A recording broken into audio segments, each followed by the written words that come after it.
The World According to Gross tonight. Our former sports director learns there's something missing in his new life as a roving reporter. In truth, I should really be about the last guy on earth to be depressed. I've got this great new job without all the anxieties and hassles of sports, but I just can't seem to break the bonds.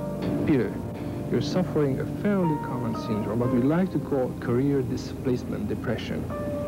You've probably heard of the car executives who want to return on the assembly line.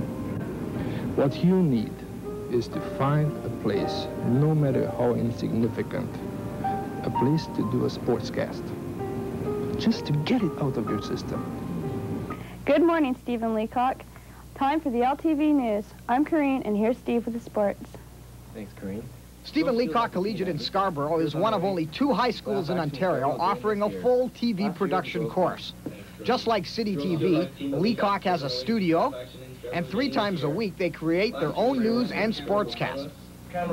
Just like at City, there are cameramen, floor directors, control room crew, sound technicians, tape playback operators. But unlike City, everyone in this course revolves through every position, which means every student gets his chance on camera. We all have our chance to anchor this news show here at Leacock, and from time to time we mess up. I guess we know how Gord Martineau feels. If I was looking for a grassroots spot to do a sportscast, this was it.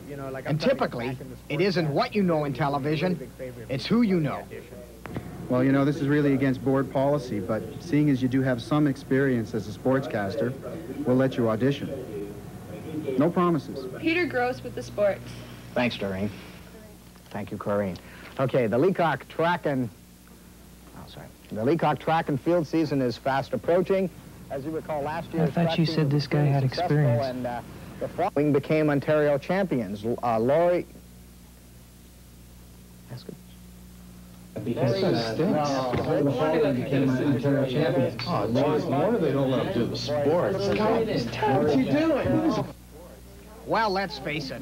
I guess I was just too rusty. And their guy Steve was pretty good. This TV business is a real heartbreaker. You've got to have a huge ego, and you need that recognition so desperately. See what I mean? Just ask Steve. I guess this proves one thing. You have to keep going forward in your life and in your career. Peter Gross for City Pulse. Now, to find out what's happening in the streets of Toronto, maybe we get one of those nifty bracelets that might help. Give them the hook.